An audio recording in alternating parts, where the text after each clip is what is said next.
Excellencies, ladies and gentlemen, Ibu Biladanaka from Fiji and the Pacific. Let me apologize first of all for not being able to be with you in person today. However, I am deeply grateful for the opportunity to address your esteemed assembly. I hold the OACPS in very high regard and consider this organization a crucial partner for Pacific countries, as outlined in the Samoa Agreement. Your oversight role in ensuring the effective implementation of our agreement is pivotal. Excellencies, on the global stage, the Pacific region is closely linked to two important issues, and that is that of climate change and the ocean.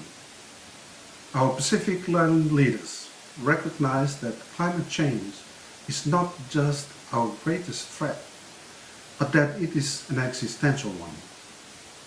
Conversely, the ocean, far from being a threat, is, on the other hand, our lifeblood.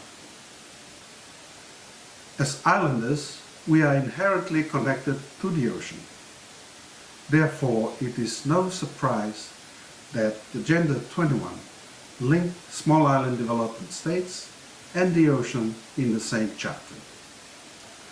It is therefore important that we look at oceans as part of the whole discussions around sustainable development.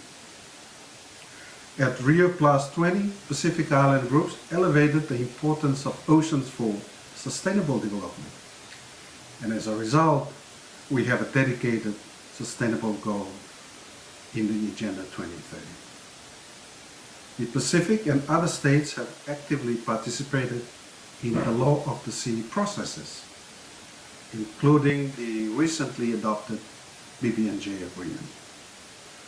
The first signatory, and in fact the first party to the treaty, both from the Pacific. This demonstrates the region's commitment to translating the ambitions for a secure, healthy and resilient ocean into reality. As custodians of the ocean, we in the Pacific pride ourselves in managing the world's best managed tuna. However, it is unacceptable and it is surprising to me that under the current draft outcome of the Fourth Seas Conference, I do not find any element of ocean reflected in there. I say we cannot afford to miss another opportunity, especially for seas. Excellencies, the Samoa Agreement and the Pacific Protocol no doubt underscore our common interests and priorities, particularly the importance of governance and in maintaining the health and resilience of our oceans. Pacific Island leaders recently adopted the 2050 strategy, which includes a pillar dedicated to promoting regional collective actions on the oceans, and inclusive of removing hazardous waste, protecting key biodiversity areas, and developing Pacific ocean science. This strategy emphasizes that oceans should be a priority for the Pacific. While this is reassuring, Excellencies, I'm also becoming increasingly concerned. As the Pacific Ocean Commissioner, my role is to advocate for our regional priorities and the coordination of stakeholders' participation in our ocean space.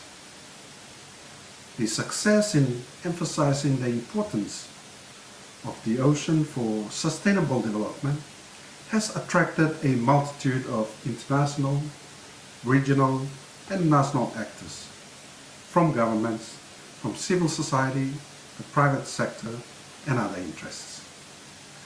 This complexity challenges our governance effectiveness in ensuring coordination, therefore the health of our ocean, and the prevalence of equity in ocean space.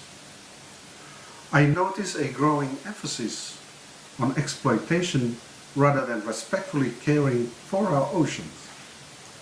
Our focus has shifted towards maximizing economic gains and technological innovations and advancement. While I support the development of capacity and maximizing economic gains, we must be mindful at the same time of the consequences of unchecked activities in our ocean. We have a legal and moral obligation to protect and respect our ocean and its resources. For us, and many of us in the Pacific, it is our lifeblood. But I am confident that we can emulate what our ancestors have done in the past in keeping the ocean healthy, productive, and resilient. We have numerous opportunities to do so, such as following Palau's lead in becoming a party to the BB&J agreement. We have collectively to advocate for an international treaty to end plastic pollution, including in the marine environment, and furthermore to ratify the WTO fisheries subsidies agreement. And we look forward to the conclusion of the second part of that agreement successfully and reflective of our Pacific interests. We can also demand that regional and international organizations prioritize ocean in their agendas and in funding allocations. Collaboration across sectors, guided by ancestral values and scientific information, is critical. Excellencies, ladies and gentlemen, there are many challenges ahead, but there are also reasons for optimism. We must work together to elevate commitments and measures for the health, productivity, and resilience of our ocean. I thank you for taking the time to discuss this important topic. I wish you all well in your discussions, and I sincerely thank you for the opportunity to say a few words. Thank you very much.